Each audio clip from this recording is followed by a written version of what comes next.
The Seattle Seahawks did not beat a team this season that won 10 games. They did not beat a team that won a division unless the Washington football team wins the NFC East by the time I'm done recording this episode. The Seattle Seahawks did not beat any team at all that made the postseason other than the Rams, unless, of course, again, Washington makes the playoffs. But the Seahawks did beat the San Francisco 49ers 26-23 in Week 17 to clinch nothing really to play for. It turned out on Sunday as the Saints and the Packers both won. The Packers will be the number 1 seed, the Saints will be the number 2 seed, and the Seahawks will be the number 3 seed.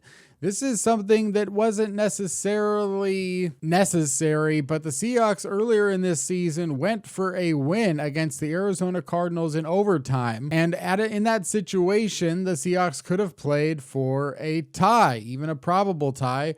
On 3rd and 17, Russell Wilson threw an interception with about a minute left to go in overtime. If the Seahawks had played it safe and decided to punt, it may have been a controversial decision to go for a tie, but the Seahawks would right now be 12-3-1. And because the Saints are 12-4, that means that the Seahawks would have been the 2 seed. Will that come into play or not in the playoffs? We don't know yet, but it is something worth noting because the Seahawks got to 12-4 for the first time since 2014. It's a rarely achieved record for Seattle.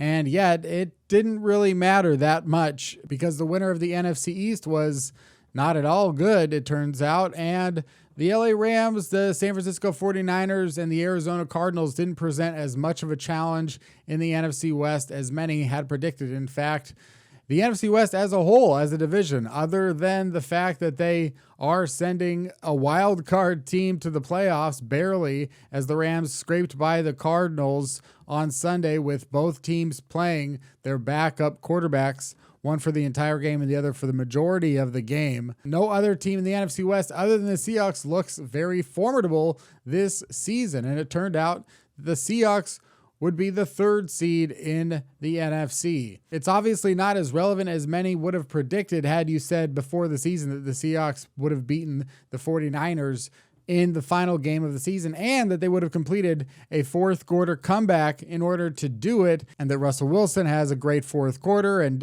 does everything right when the game was on the line, and Seattle got this big win over San Francisco, except that the 49ers were playing CJ Beathard at quarterback. They were missing a ton of starters, including Richard Sherman and obviously Nick Bosa all season long, and on offense and without Trent Williams, and without Brandon Ayuk, and without Deebo Samuel, and without Raheem Mostert. And so the San Francisco 49ers weren't really the San Francisco 49ers, although defensive coordinator Robert Saleh, who will probably have his opportunity to choose from a couple of jobs next week, had a great game against Seattle and held Russell Wilson in the offense to only 26 points. Much of it was difficultly earned. Russell Wilson finished 20 of 36 for 181 yards, 2 touchdowns, no interceptions.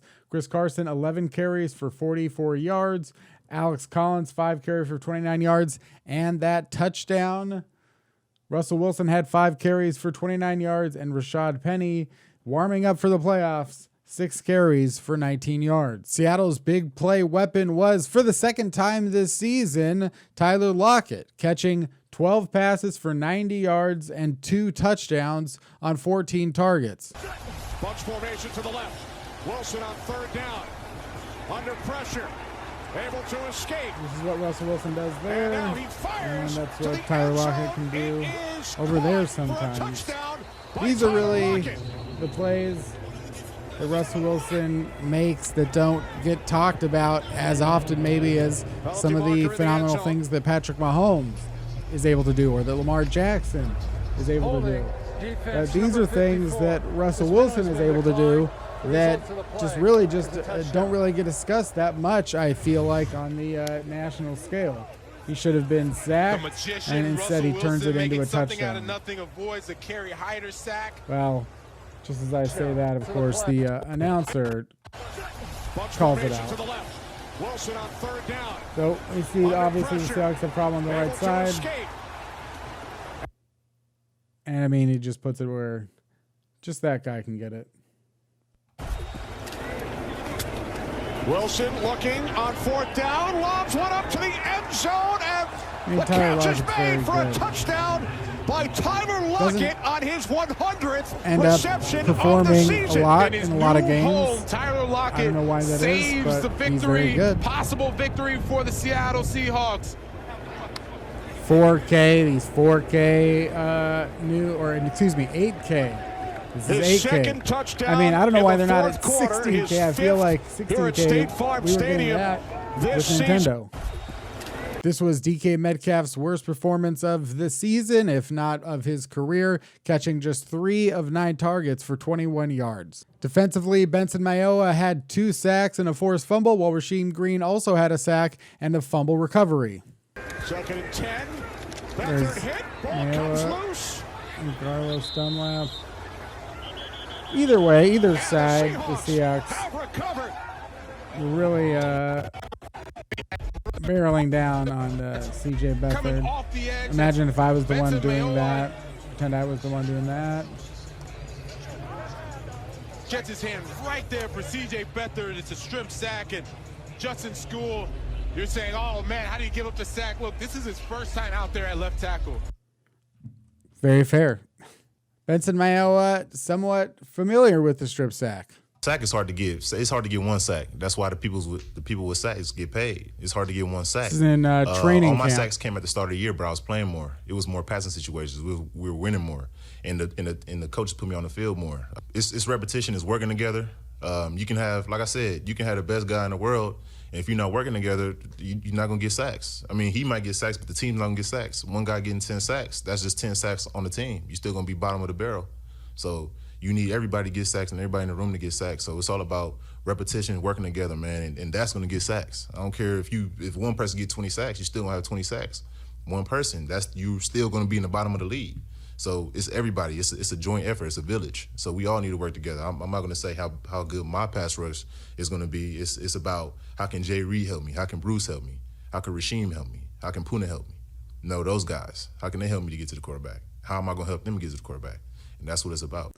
The Seahawks signed Mayowa to a 1-year, $3 million contract in the offseason. He has 6 sacks in 13 games. Obviously, he had 2 sacks this week.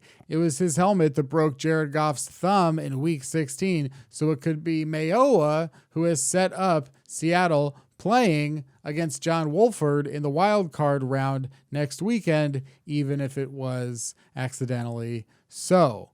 Would the Seahawks want to bring Mayowa back for another year or 2? Would another team be looking to sign Mayowa to a long-term contract based on the season he's had with the Seahawks? He has 6 sacks in the regular season, but a big playoff performance and a playoff run could obviously earn Mayowa more money and maybe even price him out of Seattle's range.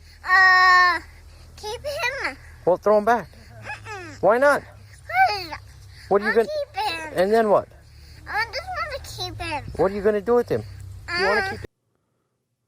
And here's this weird guy who keeps tweeting to Adam Schefter and Ian Rappaport and Mike Silver and the NFL and Jordan Rodriguez of The Athletic all about the video he made about Jared Goff's thumb. I think they'll call you, Jesse. The good news for the Seahawks is that the defense played pretty not poorly once again. And even though they were facing CJ Beathard and Jeff Wilson and not Deebo Samuel and not Brandon Ayuk and not Trent Williams. Okay, well, listen, the Seahawks played fine. But offensively, DK Metcalf struggled, and he really hasn't had that strong of a game in the last 4 or 5 weeks. Metcalf has caught 25 passes on 39 targets in the last 5 games for 264 yards with only 1 touchdown. In 2 games against Jalen Ramsey and the Rams this season, DK Metcalf caught 8 passes for 87 yards. 2 have been going at it all game long. DK Metcalf and 3-time Pro Bowler Jalen Ramsey. Yeah, that's a heck of a matchup right there. I mean, the premier corner in our game and then DK Metcalf and what he's been able to do. And, you know, for Jalen Ramsey, it's what I was accustomed to playing alongside Deion Sanders, where he'd go weeks sometimes without even getting a ball thrown in his direction. And that's That's how it's been for Jalen Ramsey there in that first half. Powered by AWS, and so far, Ramsey has won this battle. And these are the numbers prior to that last completion for 9 yards. Yeah, and I think DK Metcalf might have something to say about that as far as Jalen Ramsey winning the battle, just because they haven't even really challenged Jalen Ramsey. He hasn't been given an opportunity. Line Metcalf off his hands. It was there, got behind. That would have been Ramsey, one and it's to have completed against Jalen Ramsey that the Seahawks did not complete, whether or not, that's a heck of a battle. He just that's probably one that should have been just that close. Almost. This is my analysis. It was close. At over 18, afterthought. No catches, 2 targets. Game in the 2. Game, 2 catches, 4 targets. That was it. Yeah, Ramsey's good, but so's DK Metcalf. Yeah, you got to give a guy like DK Metcalf some opportunities. At least make Jalen Ramsey prove to you that he can't win on some of those routes. I went through it with Michael Irvin on Deion Sanders, and Deion was going to win his share, but Michael Irvin was going to win his share as well. And a little bit about that matchup, going against a guy like Jalen Ramsey. He's arguably the best corner in the game right now. And, just after the game, he talked to me. It was like, I look forward to these matchups, and, so do I. I mean, just to go against a guy, of that caliber, strong, fast, physical, just to have him in my division 2 games a year is going to be special. And, I just can't wait till week 16 to go against him again. So, hopefully, the outcome is going to be different. But, I got week 16 circled on my calendar. Well, if I could say, And now we know that Russell DK throws a great Metcalf moon ball. has the wild card game circled on his calendar, which I think is a good thing for the Seahawks. You want your top players to have playoff games circled on the calendar. Now we know that for sure DK Metcalf will have this one circled up. Now looking ahead to the wild card game, the Seahawks will be hosting the LA Rams for a chance to play in the divisional round, and the Seahawks played the Rams twice this season, splitting the season series, and it was in week 16 that, again, Mayowa split Jared Goff's thumb a little bit open and forced him to miss week 17, where he was replaced by John Wolford. John Wolford was an undrafted free agent out of Wake Forest in 2019, signed up with the New York Jets, which shows just how off of the NFL radar he really was coming out of college. Spent some time then moving over to the Rams, was on their practice squad, and this season the Rams went with him as the backup pretty much all year long, bringing in no serious competition. John Wolford had never played in a regular season NFL game prior to today, and he looked okay. After throwing an interception on his first career pass attempt, Wolford settled down, and the Rams got a win against the Arizona Cardinals, who really couldn't have been a worse team to have also said was in the playoff hunt today. If the Rams had lost the game and the Cardinals had won, Arizona would have made the playoffs, and the Rams would have also made the playoffs, and the Cardinals would be coming to Seattle in the wild card round. But instead, the Rams will be the team coming into Seattle, and the Chicago Bears got the 7 seed, and the Cardinals were knocked out of the playoffs. At one time, Arizona was 5-2 and 6-3, and now they are 8-8 and out of the postseason. And the team that the Seahawks will be facing in the wild card round is the LA Rams, and there will be debate about whether or not the Rams should start Jared Goff, who might be able to return from thumb surgery that he had one day after playing Seattle, or Sean McVay may decide to start John Wolford, who played, again, pretty good. Here he is talking about that interception and dealing with a little bit of indigestion. That was a bad throw, bad decision. I held my eyes for a second trying to get an in-breaker on some leverage, and can't make that throw, but it was almost like once I threw it, I settled in. So learn from that, watch the film, and then move on. So the 2020 Seahawks finished the season at 12-4. They will be the 3 seed with that record. Some years, like 2014 when Seattle made the Super Bowl, 12-4 was enough to get the number 1 seed. This is not one of those years. The number 1 seed will be the Green Bay Packers. The number 2 seed is the Saints, and the Seahawks are the 3 seed. It might be a pretty tough road to the Super Bowl for Seattle. It starts with the Rams, who have given the Seahawks a ton of problems since Sean McVay became the head coach and since Aaron Donald became the owner. And in that time, Seattle has struggled to beat the Rams. Russell Wilson has struggled playing against the Rams. And we also know that, as we've seen, DK Metcalf does have struggles so far against Jalen Ramsey, understandably so. They're going to need more performances like the one we saw out of Tyler Lockett on Sunday. The Rams were playing without Jared Goff at quarterback. They were playing without Andrew Whitworth at left tackle, Cooper Kupp at wide receiver, Michael Brockers at defensive end, and Micah Kiser at linebacker. All 5 of those players could be ready to return by next weekend. This is pretty much the same Rams team that did beat the Seahawks earlier this year. So right off the bat, we know that this is going to be a difficult round 1 matchup for Seattle. The only other time the Seahawks and the Rams have met in the playoffs was a 27-20 Rams win in 2004 that was in Seattle. And then if the Seahawks get past the Rams, they might have to go to New Orleans to face the Saints. And then if they get past the Saints, they might have to go to Green Bay to face the Packers. Then if they beat the Packers, they have to go to the Super Bowl to face the Kansas City Chiefs. Overall, you could say that Seattle's win was somewhat meaningless because it didn't change their position in the playoff standings whatsoever. But if you prefer, you can just transfer this meaningless win to, say, beating the Falcons or some team in the NFC East. You can just transfer that out. It's totally transferable. Don't worry about the fact that today felt meaningless. Overall, all 12 wins kind of matter in your heart, I guess, or something.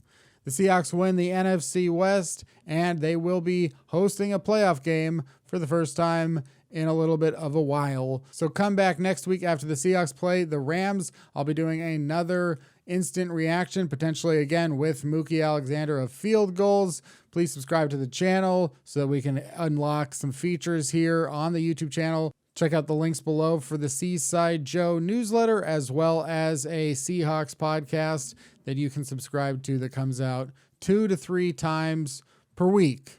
Well, really thankful for this football season for our team, to get all the way to 12 and all that, to finish really with 4 straight wins, which is something that doesn't happen very often, and we're real proud of just the way we finished. To get it done was hard, and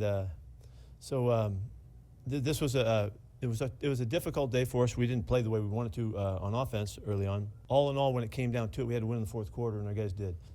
The reason we won today, we didn't turn the ball over again. That's how you do it. You know, we were 12-0 this year when we were plus or even, and that's a fantastic statement about taking care of the football.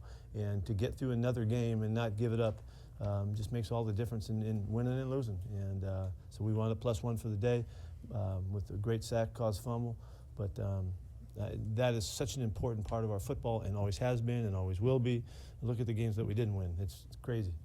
And lastly, I'll say I'm really fired up that we continue to be a finishing club, you know, and we find ways to do it. We can match up our numbers at the end of the season with anybody, and it's something that's in the blood around here, and I'm really proud of that. And you know, finishing strong is always something that we love. And here we go. You know, here comes playoff time. So the start to this finish begins this next weekend. Okay.